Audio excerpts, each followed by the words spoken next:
Hi, everyone, and welcome to your first physics lecture.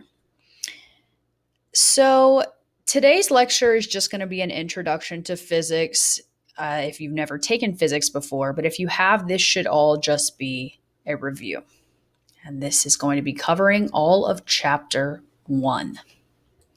So, let's get started. In this presentation, I want you to take away 4 big ideas. The first is that physics is the study of the laws of nature. The second are the 3 basic units we're going to be dealing with, which are length, mass, and time. The third is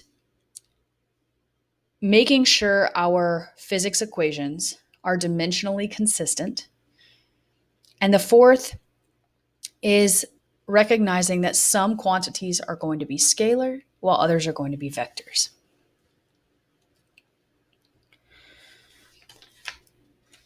So when we study physics, we're learning about the laws which underlie all of the physical phenomena in the universe, from the stars all the way to the atoms.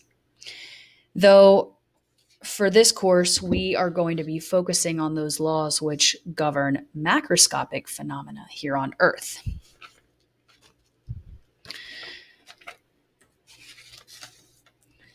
So the 3 basic dimensions we will be working with are length, mass, and time. We'll be typically using meter as our unit for length, kilogram as our unit for mass, and second as our unit for time. On this slide, I've just included a couple of reminders. The first reminder is just a table of some common physical quantities. So we can see distance, velocity, energy, and we're going to be working with these a lot, so it would be a good idea to familiarize yourself with these or re-familiarize yourself with these if you've seen this material before. And also the common prefixes, which you need to know how to convert between. So if we're talking about,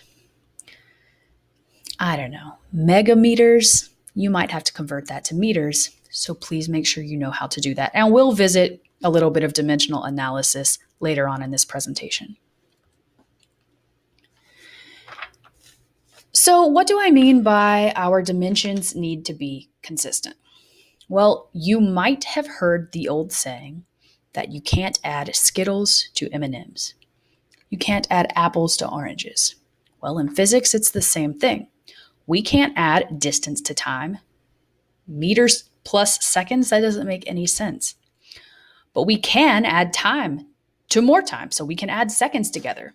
We can add minutes and seconds, though we're going to have to choose a unit to convert to. So both must be in minutes or both must be in seconds. But we can add them together because they're both units for time. They are dimensionally consistent. So let's go ahead and look at a simple example and determine whether that example is dimensionally consistent. We're going to just take a look at x equals x naught plus v times t. So the first thing we need to do is actually replace these variables with their dimensions. So instead of x, we have L, and instead of v, we have L over t, and instead of the lowercase t, we just have a capital T. Well, if you'll recall from algebra, if we have 2 t's in this manner, so we have 1 here in this top section technically because it would be t over 1, and there's a t over here on the bottom. We know that we can actually cancel those out, so we're going to cancel our t's. And that just leaves us with L equals L plus L, which we all know would be 2L. So that's what's meant by dimensional consistency, and you may have to convert units or dimensions to get this to work. But no worries. Like I said, we're going to cover that in a little bit. I wanted to do a quick overview, a quick review of significant figures in case you have forgotten this information over the months or the years. I'm not sure when the last time you saw this was. So, to determine the number of significant figures a number has, we do not count the preceding zeros. So, any zeros that are in the front, we just ignore them. And zeros that come at the end of a number or in between numbers, those will count. So if the zeros come before any actual numbers, and when I say actual numbers, I mean numbers between 1 and 9, they don't count. But if they come after those numbers or in between them, they do count. So let's look at a few examples. If we have 1.200, we see that the zeros are at the end, and according to this rule, they do count. So 1, 2, 3, 4. This number has 4 significant figures. Here, I see a lot of zeros in the front of our number, before, preceding the 7. So those zeros do not count. So we ignore 1.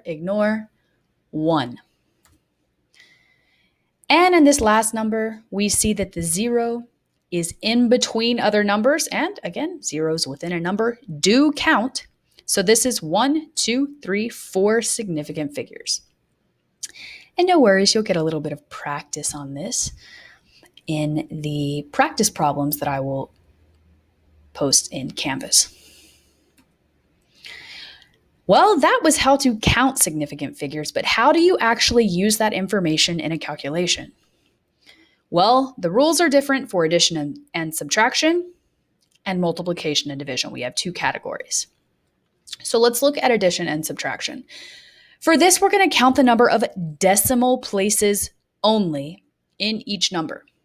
And we should report our answer to the least precise number. So the one that has the least number of decimal places. Well, let's see what exactly that looks like.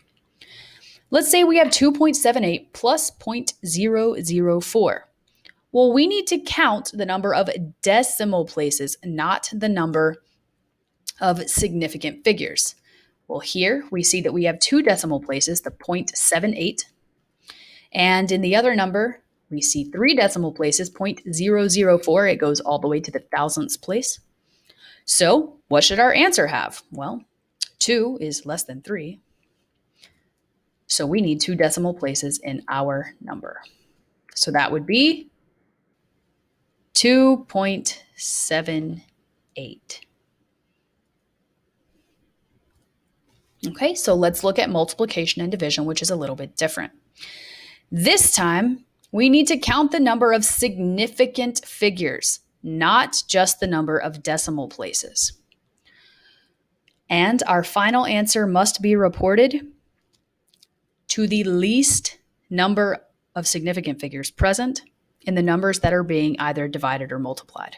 So if we have 888 divided by 4.333, well, let's go ahead and count those significant figures first. There are 3 significant figures right here, and this is easy. We have no zeros, so all of the numbers count as significant. And 4.333 has 4 significant figures. When we do that math, we're going to get a number that looks like this. And that has 7 significant figures, which is way too many. We only want 3 because here we only had 3 and 4, and 3 is the least number of significant figures present. It is our least precise number. So we must report this answer to 3 significant figures as well, which would be 205 after we round. Yeah, 3 significant figures. Another quick review is going to be about scientific notation, just in case you have forgotten how to write numbers in scientific notation. So please remember that whatever number is in the digits place, and when I say digits place, I mean here, this part, this number needs to be in between 1 and 10. So I shouldn't I don't want to see 53 times 10 to the third or 0.0053266 times 10 to the third. Go ahead and make this something between 1 and 10. To do that, if we have some number like this or this or this, we're going to have to move our decimal until we satisfy rule number 1. So if we have to move this decimal, we're going to see 1, 2, 3. We had to move it 3 times to get it to a place where we had some number between 1 and 10. And since we moved it 3 times, we're going to include that 3 up here as the power. So if you move it 3 times to the left, that power is going to be positive. If I had to move it 3 times to the right, my power would be negative. And you can see 2 more examples below where I converted 700 to 7 times 10 to the second. And I've converted this to 4.9 times 10 to the ninth. Okay, now order of magnitude estimates are very useful in physics. They are ballpark estimates that are accurate to within a factor of 10. So let's say we want to know the approximate speed of a cliff diver who's entering the water. Well, if we take a look at the cliff and we say, oh, okay, that's about 20 to 30 feet high.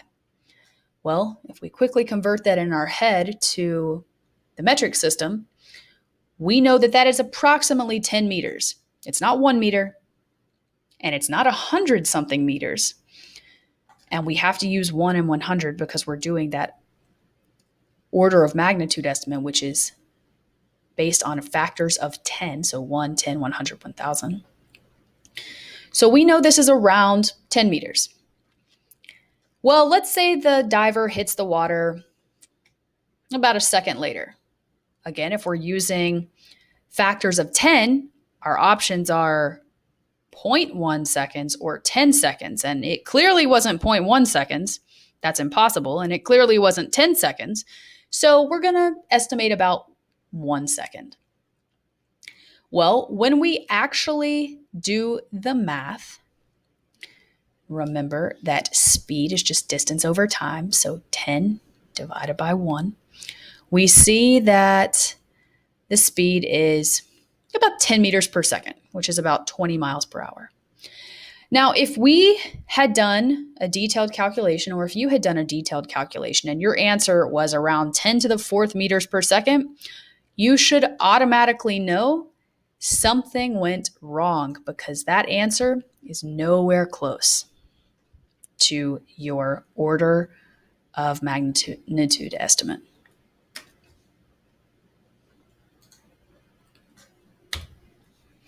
So what happens if our units aren't consistent? Well, we have to convert them, and unit conversions can be fun. So let's say we want to convert inches to meters. And I'm just reminding you now that there are 2.54 centimeters in an inch. So I didn't tell you how many meters were in an inch, but I told you how many centimeters there were, which means you're going to have to do 2 conversions, from inches to centimeters and then from centimeters to meters. And I warned you about those metric conversions at the beginning. So let's go ahead and write down the number we want to convert. And I like to use T-charts. So normally if I were drawing this, I would kind of connect everything like that. And I have inch on the top and inch on the bottom. Those will cancel out. And that leaves me with centimeters, which is something that helps me convert to meters. I don't want centimeters in the end. I want to actually get this to meters. So let's do another conversion. Well, we know that there are 100 centimeters in 1 meter. And I see a centimeter on the top and a centimeter on the bottom, which means they're going to cancel out. And when I say top and bottom, I mean, if we're looking at this as a whole, this is the top section, And this is the bottom section. Okay, that leaves us with meter, which is fantastic. That's what we wanted. So we can do our math. We're going to multiply all these numbers on the top, 349.5 times 2.54. We can ignore the 1. And we'll divide it by 100, which gets us to 8.877 meters. And did you notice that I have not factored in significant figures to this? All I wanted to do was remind you how to convert units. So we're just going to leave it like that. Okay, so let's try one that's a little bit more complicated. And this time we're going to convert centimeters per second to kilometers per hour. Okay, so this is going to require multiple conversions. We need to convert centimeters to kilometers, and we also need to convert seconds to hours. And you can choose to split this up into 2 charts, but I prefer to just do it all at once. So that's the way I'm going to show you here. Okay, so let's write what we started with, and that's 3 times 10 to the 10th centimeters. That should be to the 10th, I'm so sorry, per 1 second. Okay, well, let's go ahead and convert centimeters to kilometers. That's an easy one. It's part of that metric system. So there are 100,000 centimeters in a kilometer. That's an easy one. We have centimeters on the top, centimeters on the bottom. That leaves us with kilometers on the top, and that is something that we wanted. Okay, now we need to convert seconds to hours. Well, if you don't remember how many seconds are in an hour, I bet you remember how many seconds are in a minute. There are 60 seconds in 1 minute. Now, why did I put seconds on top this time? Seconds is on the bottom here, centimeters per second. So in order to cancel out seconds, I have to make sure seconds is on the top now. So we can cancel these 2 out because I have 1 on the bottom and 1 on the top. That leaves me with minutes on the bottom, but we wanted per hour. So let's do this again. We know that there are 60 minutes in 1 hour. Okay, so on the bottom we have minute, on the top we have minute. And on the bottom we have hour. So we have kilometers on the top, hours on the bottom. Kilometers per hour is exactly what we wanted. And that equals, okay, we have this number multiplied by 60, multiplied by 60 again. And then we'll divide it by 100,000. That will get you to your final answer of 1.08 times 10 to the 9th kilometers per hour. Again, I'm just doing this to remind you how to do dimensional analysis. Okay, and this brings us to our last topic, which is the difference between a scalar quantity and a vector quantity. So a scalar quantity is simply a number, and that number will have a unit attached to it. For example, 78 degrees Celsius or 45 miles per hour. Both of those values tell us something. They tell us the temperature inside of a room or how fast a car is traveling, but they don't indicate any kind of direction. We don't know what direction that car is moving in. We don't know what direction the heat is flowing. When we want to indicate direction along with our number, we have to use vector quantities. So that would be something like velocity, which is negative 25 meters per second. That negative sign is going to indicate motion in the negative direction. And keep in mind that that direction depends on our coordinate system. It does not necessarily mean that a positive sign indicates something moving to the right and a negative sign indicates something moving to the left. We must take that coordinate system into account. So scalar quantities are just numbers with an appropriate unit, and vectors are numbers which indicate some kind of direction. So they're going to have a sign with it, a positive or negative sign with it. And this image was just a vector in 1 dimension, and we'll be learning more about those in the coming weeks. So, some tips for solving physics problems. Number one, please make sure you read the problem carefully. Number two, it's always a good idea to sketch the system if that applies to your problem. Number three, we should always visualize the physical process that is happening. This kind of helps us strategize. And then after we strategize, we can identify appropriate equations. We can solve those equations, and then we can check to see if our answer makes any kind of sense. And you'll get better at this as the semester goes on. So let's just go ahead and recap. These were the 4 ideas you were supposed to take away. So, did we cover that physics was the study of the laws of nature? Yes, we did. Did we discuss the basic units of length, mass, and time? We did that. Did we discuss dimensionally consistent equations? Yes, and we also discussed how to convert units in the case that we need to be consistent with our units. And we also just talked about how some quantities are scalars and others are vectors. So we've covered the 4 big ideas. Be sure you check Canvas for the quiz, which will be available, and the study guide, which will also be available. I will also post additional practice problems for you. If you have any questions, please be sure to reach out to me via email. And I look forward to hearing from you or not hearing from you if you're understanding everything. Y'all have a great day.